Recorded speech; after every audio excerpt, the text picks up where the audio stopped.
Bonjour, chers internautes, je suis très heureux de vous retrouver sur ma page Facebook et vous encourage à vous y abonner si cette page vous profite, vous bénit et de la partager aussi à d'autres pour que le plus grand nombre puisse profiter de ces vidéos. Vous savez, chez nous, on entend ce proverbe où il est dit ce sont les autres qui font les bêtises et puis c'est moi qui trinque. Je ne sais pas si vous avez ça dans votre pays, dans votre culture, où ce sont les autres qui font les bêtises, mais c'est nous qui payons la facture. Ça peut arriver dans une famille. Moi, je suis né dans une famille où j'avais beaucoup de frères et sœurs, et ça arrivait que voilà, un des enfants payait pour les bêtises de tous les autres parce que ça tombait sur lui, quoi. Je pense aussi à notre pays en France, peut-être voilà un employeur exagère, traite un peu durement ses employés, il y a une grève qui se déclenche, et puis c'est moi qui trinque. Moi j'y suis pour rien, mais les trains fonctionnent pas, je peux pas prendre mon avion. Je me dis voilà, c'est pas moi qui fait le mal, mais c'est moi qui en subis les conséquences. Ou peut-être ça arrive aussi, vous êtes dans un pays où voilà, les dirigeants ont fait des malversations, de la corruption, il y a des sanctions économiques, un embargo fait contre son pays, et puis vous payez le riz beaucoup plus cher, ou et vous y êtes pour rien, c'est vous qui trinquez pour les fautes de vos dirigeants. Et la Bible dit que dans le pays d'Israël, on lit ça dans le livre du prophète Ézéchiel au chapitre 18, pareil, il est écrit au verset 2 que dans le pays d'Israël, on entend aussi ce proverbe, les parents ont mangé des fruits verts et ce sont les enfants qui ont mal aux dents. Donc c'est les parents qui mangent des fruits verts, ce qu'on ne doit pas faire, et ce sont les enfants qui ont mal aux dents. Alors on dit voilà, c'est les enfants qui payent pour les bêtises de leurs parents. Eh bien, dans le livre d'Ézéchiel, au chapitre 18, Dieu dit ceci. On le lit au verset 3 et 4. Aussi vrai que je suis vivant, voilà ce que je vous dis, moi, le Seigneur Dieu. Vous n'aurez plus à répéter ce proverbe, car c'est celui qui a péché, c'est celui-là qui mourra. Donc Dieu dit, même si ça se passe sur cette terre, dans le monde de la société des hommes, concernant le royaume, mon royaume, le royaume de Dieu, c'est pas ainsi. C'est pas comme ça se passe sur cette terre. C'est dans le royaume de Dieu, c'est celui qui a péché qui en paiera les conséquences. Et Dieu donne à Ézéchiel, son prophète, plusieurs exemples. Le premier exemple, il dit voilà un homme qui agit bien. On voit ça au verset 5. Un homme qui respecte les lois, qui fait ce qui est juste. Ben, qu'est-ce qui va lui arriver? Bien Dieu dit cet homme vivra. Maintenant, il dit ceci, supposons ceci, verset 10. Cet homme qui fait ce qui est bien a un fils. Et ce fils, lui, est violent, il tue, il commet toutes sortes d'actions mauvaises. Eh bien, Dieu demande, verset 13, est-ce que ce fils vivra? Et il répond, sûrement pas, il mourra, et il sera responsable de sa mort.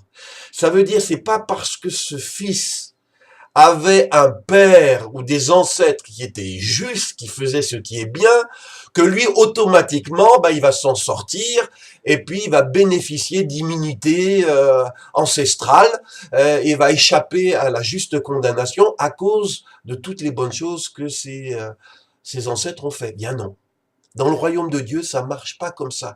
Tu peux pas te reposer parce que peut-être tu avais un père pasteur, un grand-père pasteur, tu avais une famille qui était vraiment une famille bien, mais toi, c'est pas ton cas.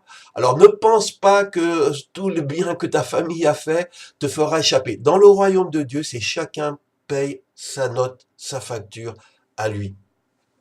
Et Ézéchiel dit encore ceci, qui est très intéressant. Donc ce fils qui n'a pas suivi l'exemple de son père, mais qui a fait ce qui est mal, donc il mourra à cause de son péché.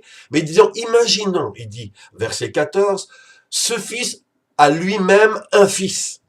Et ce fils voit toutes les fautes que son père commet, mais il n'agit pas comme lui. Eh bien, verset 17, Dieu demande, eh bien, est-ce que cet homme va mourir à cause des fautes de son père? Et il dit, sûrement pas, il vivra. Donc ce fils pourrait dire, ben voilà, il va payer la facture de son père était un mécréant, donc pour lui, pas d'accès au royaume de Dieu, pour lui, voilà, il va subir la fatalité de cet héritage mauvais. Non, Dieu dit non. Si lui se désolidarise par rapport aux mauvaises voies que son père ou ses ancêtres ont suivies, il ne subira pas les conséquences des mauvais choix de son père, de son grand-père, voilà. Parce que chacun dans le royaume de Dieu est responsable pour lui-même. Et c'est important pour toi qui m'écoutes de bien comprendre cette règle dans le royaume de Dieu. Dieu le fait dire à Ézéchiel, on le lit au verset 20, il est écrit, c'est la personne coupable qui doit mourir. Les enfants ne sont pas punis pour les péchés de leurs parents, et les parents ne sont pas punis pour les fautes de leurs enfants. Celui qui agira bien sera récompensé pour ses actions justes, et celui qui est mauvais sera puni pour ses actions mauvaises. Je sais peut-être que ça peut te troubler, ce qui est dit, tu aimerais que tes enfants qui suivent pas tes voies échappent à cause de ta piété, à cause... Non, dans le royaume de Dieu, il n'en est pas ainsi. Celui qui agit bien sera récompensé pour ses actions justes, celui qui agit mal sera puni pour ses actions mauvaises. Maintenant, tu te trouves peut-être, toi qui m'écoutes, dans cette situation où tu connais des gens qui se trouvent dans cette situation, qui ont fait des choses mauvaises. Et maintenant, tu réalises que dans la loi du royaume, ces gens devront payer, être punis pour les choses mauvaises qu'ils ont accomplies. Ils ne pourront pas échapper à cela. Mais laisse-moi te dire qu'il y a une bonne nouvelle pour ceux et celles qui ont fait de mauvaises choses. Voilà la bonne nouvelle que Dieu annonce par le prophète Ézéchiel. On le lit au verset 21 à 23. Il est dit ceci. Voici ce qui peut arriver. Une personne mauvaise se détourne de toutes les fautes qu'elle a commises et elle fait ce qui est juste. Eh bien sûr, dit Dieu, cette personne vivra. Elle ne mourra pas. Toutes ses fautes seront oubliées. Ça, c'est une bonne nouvelle. Que c'est possible d'effacer le passé et d'y échapper si on change de cap.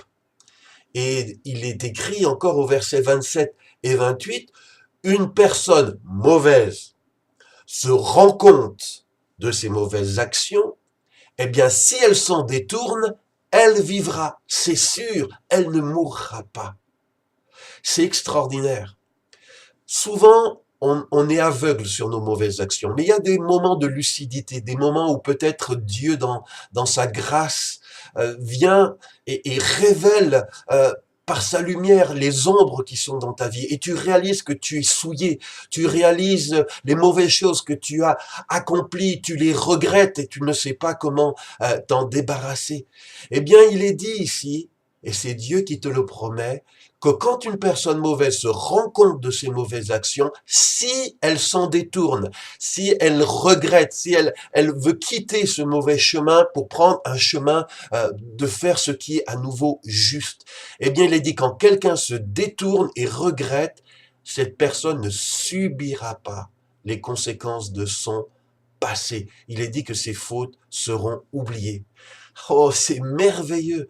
Il n'y a pas de fatalité avec le mal. Le mal, si tu réalises que tu as copiné avec lui, que tu fais alliance avec lui, eh bien, tu peux ne pas subir les conséquences si tu te détournes et tu viens vers Dieu pour lui demander pardon. Mais aussi, toi qui m'écoutes, il y a aussi dans ce message du prophète Ézéchiel un avertissement pour moi, pour toi, pour ceux et celles qui ont fait dans leur vie de bonnes choses. Et pour plusieurs qui m'écoutez, c'est votre cas. Eh bien, Dieu dit par le prophète Ézéchiel au verset 24, « Au contraire, voici une personne qui agissait bien, mais aujourd'hui, elle ne fait plus ce qui est juste. Elle fait le mal en imitant toutes les actions horribles des gens mauvais. Et Dieu demande, à votre avis, cette personne peut-elle vivre? Eh bien, Dieu dit non. On oubliera toutes les actions bonnes qu'elle a faites et elle mourra parce qu'elle n'est pas restée fidèle et qu'elle a fait le mal. Voyons-nous, il ne s'agit pas simplement pendant une période de notre vie de nous détourner, de faire ce qui est juste pour s'assurer d'échapper au jugement, au juste jugement de Dieu. Il est important de persévérer.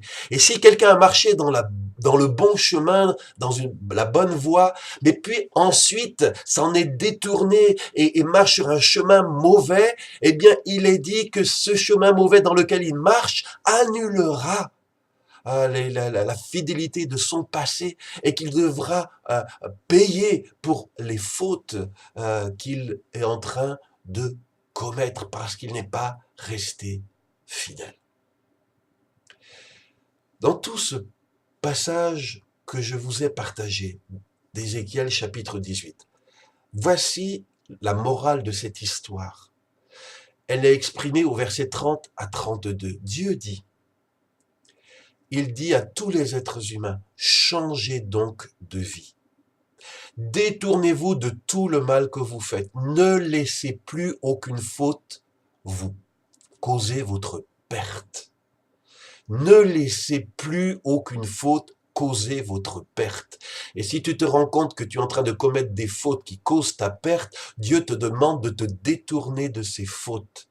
Il dit au verset 31, renoncez aux mauvaises actions que vous commettez, transformez vos cœurs, vos esprits. Pourquoi voudriez-vous mourir?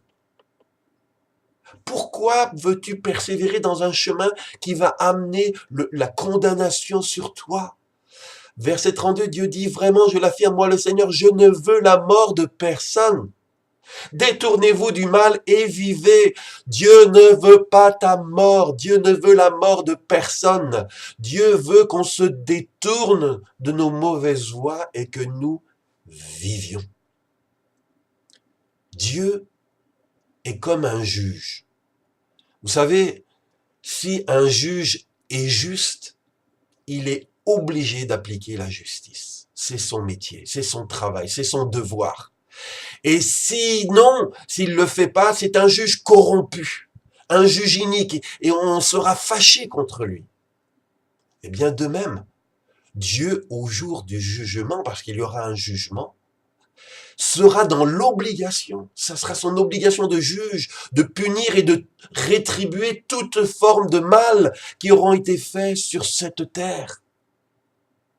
Mais croyez-moi, quand le juste juge devra prononcer sa sentence, ce n'est pas de bon cœur qu'il t'enverra en prison, c'est-à-dire en enfer, ce lieu de punition et de jugement que Dieu a préparé pour les anges et les hommes qui ont péché.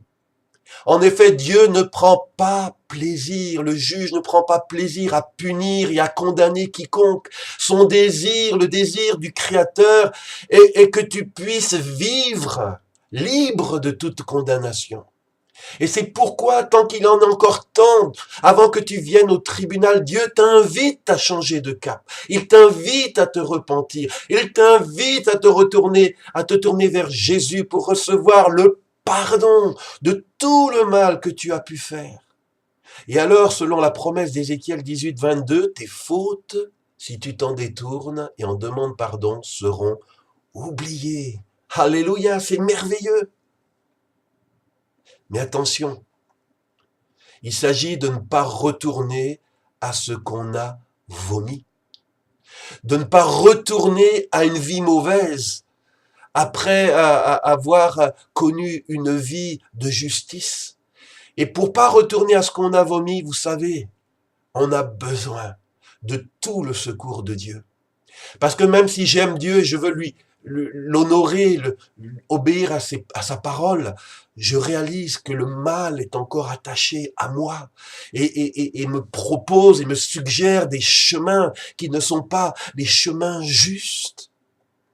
Je rends compte que nous vivons dans une société où le mal est partout et toi qui pratiques Internet, t'as pas besoin de chercher le mal, il vient vers toi, il te sollicite, il dit viens, enivrons-nous ensemble. Alors, c'est vrai, il s'agit de pas simplement être juste une période de sa vie, mais de pratiquer, de persévérer dans la justice. Alors parfois, il peut y avoir une chute passagère. Ça m'est arrivé, ça m'arrive de faire quelque chose que je ne voulais pas faire, d'être induit en tentation, de pratiquer le mal, d'accueillir le mal, de donner libre cours à quelque chose qui est mauvais. Et puis je me sens sale, je regrette et je veux plus continuer et je demande pardon à Dieu. Eh bien, ce que Ézéchiel disait s'applique à tous ceux qui font cela. Si nous nous détournons, la faute que nous avons commise, Dieu l'oublie. Mais le souci, c'est si ton retour n'est pas simplement passager, mais après avoir connu Dieu, après avoir marché dans le chemin de Dieu, le chemin de la justice, tu t'es réinstallé dans un style de vie, dans un mode de vie qui est mauvais.